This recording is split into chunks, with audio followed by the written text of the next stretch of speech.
السلام علیکم ورحمۃ اللہ وبرکاتہ۔ دوستو، ہمارے چینل افکار و خیالات میں آپ سب کا استقبال ہے۔ اللہ تبارک تعالیٰ نے جہاں ہمیں بہت سارے عبادات بتائے، اس عبادات کے کرنے پر اللہ نے اجر کا وعدہ کیا ہے۔ انہی میں سے ایک چیز دعا بھی ہے جو اللہ تبارک تعالیٰ نے ہمیں سکھلائی ہے، بتائی ہے۔ آئیے آج کی ویڈیو میں دعا کی فضیلت، شرائط اور آداب کے بارے میں جانتے ہیں۔ اگر ان تمام چیزوں کی ہم رعایت کر لیتے ہیں تو انشاءاللہ العزیز بارگاہ الہی میں ہماری بھی دعا ضرور قبول ہوگی۔ دوستو، دعا کے معنی آتے ہیں پکارنے اور بلانے کے۔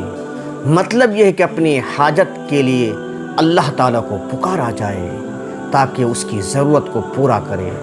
اللہ پاک فرماتے ہیں ادعونی استجب لکم، تم مجھے پکارو میں دعا قبول کروں گا۔ اور ایک جگہ اللہ پاک فرماتے ہیں اجیب دعوت الداع اذا دعان، جب پکارنے والا اللہ کو پکارتا ہے تو میں اس کی پکار کو قبول کرتا ہوں۔ اور ایک جگہ اللہ پاک فرماتے ہیں ادعوا ربکم تضرعا وخفیہ، لوگوں اپنے پروردگار کو گر گرا کر چپکے چپکے پکارو۔ رسول پاک صلی اللہ علیہ وسلم نے بھی احادیث مبارکہ کے اندر دعا کی بڑی فضیلتیں بیان فرمائی ہے۔ اللہ کے نبی صلی اللہ علیہ وسلم ارشاد فرماتے ہیں الدعاء هو العبادہ، دعا ہی عبادت ہے۔ اور ایک جگہ اللہ کے نبی صلی اللہ علیہ وسلم فرماتے ہیں الدعاء مخ العبادہ، دعا عبادت کا گودا اور مغز ہے۔ اور ایک جگہ اللہ کے نبی صلی اللہ علیہ وسلم فرماتے ہیں الدعاء سلاح المؤمن، دعا جو ہے مومن کا ہتھیار ہے، اس کے ذریعے سے مومن اپنا سارا کام کر سکتا ہے۔ لیکن آج ہماری بدنصیبی یہ ہے کہ ہم دعاؤں سے دور بھاگتے ہیں۔ ہم دنیا سے تو مانگتے ہیں لیکن وہ پالنہار، وہ رب پروردگار جو ہمیں پالتا ہے، جنہوں نے ہمیں پیدا کیا ہے، ان کے در پر آج ہم جھکنے کو تیار نہیں ہیں۔ ایک جگہ اللہ کے نبی صلی اللہ علیہ وسلم نے فرمایا اللہ تعالیٰ کے نزدیک دعا سے زیادہ عزت والی کوئی چیز نہیں، اور دعا تقدیر کو بھی پھیر دیتی ہے، دعا ہر مصیبت کو روکنے والی چیز ہے۔ اللہ تعالیٰ دعا کرنے والوں سے بہت خوش ہوتے ہیں۔ دعا کرنے والوں کو اللہ دعا قبول فرماتا ہے، جو مانگتا ہے اس کو دیتا ہے، مگر یہ سب اسی وقت ہوگا جب وہ دعا کے آداب و شرائط کو مد نظر رکھ کر اس کی پوری پابندی کرے۔ جس طریقے سے ہر عمل میں ہمارا ایک نیم، ایک قانون ہوتا ہے، ایک پروٹوکول ہوتا ہے، اسی طریقے سے دعا کے بھی کچھ پروٹوکولز ہیں، کچھ نیم ہیں، کچھ طریقے ہیں، کچھ شرائط ہیں۔ اس کے مطابق اگر ہم دعا کرتے ہیں تو بارگاہ عزتی میں بتائے کہ ہماری دعا 100% انشاءاللہ قبول ہوگی۔ اس لیے ہمیں آداب و شرائط کی پابندی کرنا ہے، ورنہ قبولیت کی امید نہیں رکھنی چاہیے۔ دعا کرنے والا بیمار کی طرح ہوتا ہے، بیمار اگر تندرستی چاہتا ہے تو اس کے لیے دوا کے ساتھ پرہیز کرنا، نقصان دینے والی چیزوں سے بچنا ضروری ہے۔ اگر دوا کرتا رہا اور پرہیز نہ کیا تو صحت یابی مشکل ہوگی۔ شعر کا ایک مصرع ہے مرض بڑھتا گیا جو جو دوا کی، تو وہی حال ہمارا ٹھہرے گا۔ ہم دعا کرتے رہیں لیکن آداب اور اس کی شرائط کی پابندی نہ کریں تو پھر ہم دعا کرتے رہیں گے لیکن ہمارا مسئلہ حل ہونے والا نہیں۔ اسی طرح دعا کرنے والا اگر چاہتا ہے کہ میری دعا قبول ہو تو اس کے لیے کچھ شرائط کی پابندی ہے۔ پہلی شرط یہ ہے کہ ایمان کامل کے ساتھ اخلاص بھی ضروری ہے۔ خلوص للہیت کے ساتھ ہمیں دعا کرنا ہے۔ کسی کو دکھلاوے، نام و نمود، شہرت کے لیے بالکل دعا نہیں کرنا ہے۔ صرف اللہ کا خیال ہمارے دل و دماغ میں ہو، زبان پر ہو، غیر کا خیال بالکل نہ ہو، کیونکہ بلا اخلاص کوئی بھی عمل اللہ کے نزدیک مقبول نہیں ہوتا۔ دوسری شرط یہ ہے کہ دعا کرنے والا جھوٹ بولنے، مکر و فریب دینے، قمار بازی، شراب نوشی، حسد و تکبر، کینہ کپٹ، غیبت و چغل خوری وغیرہ گناہوں سے بچے، کیونکہ یہ سب گناہ کبیرہ ہے۔ قرآن و حدیث میں اس کی بڑی برائی بیان کی گئی ہے۔ قرآن نے بڑی مذمت بیان کی ہے تکبر کا، غرور کا، غیبت کا، چغل خوری کا، کسی کے ہنسی مذاق اڑانے کا، جھوٹ بولنے کا، یہ تمام چیزیں گناہ کبیرہ میں شامل ہے۔ جب تک اگر بندہ گناہ کبیرہ کو نہیں چھوڑتا تو بتا ان کی دعائیں بھی قبول نہیں ہوتی۔ اس لیے ان شرائط کی پابندی بہت ضروری ہے۔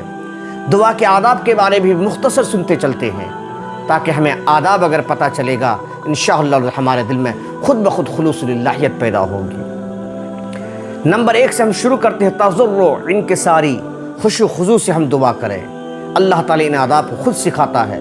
خود قرآن کریم اللہ فرماتے ہیں ادعوا ربکم تضرعا، اپنے رب کو گر گرا کر پکارو۔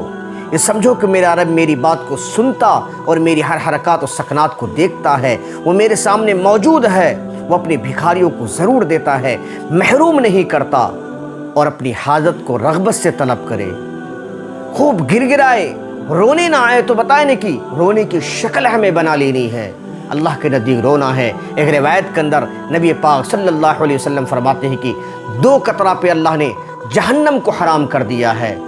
ایک آنسو کا وہ قطرہ ہے جو کسی بندے کا اللہ کی یاد میں اللہ کے سامنے رو کر گر گرا کر اس کے آنکھ سے گرے۔ دوسرا وہ مجاہد کا قطرہ ہے جو اللہ کے راستے میں، وہ شہید کا قطرہ ہے جو خون کا قطرہ زمین پر گرے۔ اللہ کو یہ 2 قطرہ بڑی محبوب ہے۔ ایسے لوگوں کو اللہ تعالیٰ سورہ انبیاء میں بڑی تعریف بیان فرمائی ہے۔ دوسرے آداب یہ ہے کہ دعا میں اپنے گناہوں کا اقرار کرے اور اس بات کا توبہ کرے گا آئندہ انشاءاللہ کسی طرح کے میں کوئی گناہ نہیں کروں گا۔ ہمیشہ اقرار کرنا، استغفار کی تو بہت زیادہ پابندی کرنی ہے، اور دعاؤں میں آگے چل کے اپنے دعاؤں میں یہ الفاظ شامل کرے کہ ظلمت نفسی واعترفت بذنبی فاغفر لی ذنوبی جمیعا۔ تیسرے آداب جو بیان کیے گئے ہیں، اپنے نیک کاموں کا واسطہ دے کر سوال کرے۔ چوتھے کی دعا سے پہلے وضو کرنا مستحب ہے، اور وضو کرنے کے بعد 2 رکعت نفل نماز پڑھے۔ حضور اکرم صلی اللہ علیہ وسلم کا پاک ارشاد ہے جس نے اچھی طرح وضو کر کے 2 رکعت نماز پڑھی پھر اپنے رب سے دعا کی تو اس کی دعا دیر سویر جیسے بھی ہو وہ ضرور قبول ہوگی۔ 5واں آداب یہ ہے کہ دعا کرتے وقت قبلہ کی طرف رخ کیجیے، کیونکہ شریعت نے نماز کا رخ اسی کو بتایا ہے۔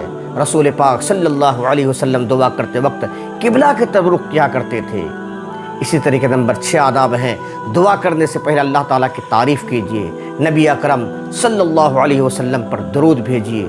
درود زیادہ اللہ کے نبی صلی اللہ علیہ وسلم پر اکثر ہمیں بھیجتے رہنا ہے۔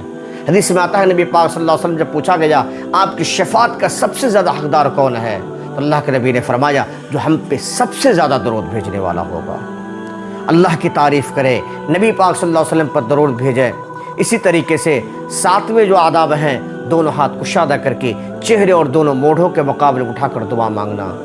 8واں یہ ہے دعا سے فراغت کے بعد دونوں ہاتھ کو چہرے پر پھیرنا۔ 9واں جو آداب ہیں، دعا استغفار 3 بار کرے۔ رسول پاک صلی اللہ علیہ وسلم 3 بار دعا فرمایا کرتے تھے۔ 3 بار ایک لفظ کو ہمیں بولنا ہے تاکہ اس لفظ ہمارے دل میں اترے اور دل سے ہماری دعائیں نکلے تو انشاءاللہ اللہ ضرور قبول فرمائیں گے۔ 10واں کہ دعا میں جلدی نہیں کرنا چاہیے، جب تک قبول نہ ہو دعا کرتے جاؤ، پھر یہ نہ کہو کہ اتنی دنوں سے دعا کر رہا ہوں قبول نہیں ہوتی۔ دوستو آج ہماری یہی سب سے بڑی بیماری ہے، ہم 5 دن نماز پڑھیں، ہمارے مسائل حل نہیں ہوئے، ہم نے چھوڑ دیا، نعوذ باللہ من ذالک، اللہ اس سے ہماری حفاظت فرمائے۔ ہم 5 دن دعائیں کیے، ہماری دعا قبول نہیں ہوئی، ایسا نہیں ہوتا ہے دوستو۔ اللہ کے سامنے رونا گر گرانا پڑتا ہے، جب اللہ بندے کو آزماتا ہے، جب آزمائش میں وہ کھڑا اترتا ہے، پھر اللہ تبارک تعالیٰ اس کے اوپر اپنی نعمت کے ایسے دروازے کھولتے ہیں انسان اس کا وہم و گمان بھی نہیں کر سکتا۔ اسی طریقے سے دعا کے آخر میں آمین حمد اور درود پر ختم کرنا چاہیے۔ آقا مدنی محمد عربی صلی اللہ علیہ وسلم پر درود پڑھتے ہوئے ہمیں دعا کو شروع بھی کرنا چاہیے اور ختم بھی کرنا چاہیے۔ یہ مختصر چیز ہے جو آپ حضرات کے سامنے میں نے بیان کی ہے۔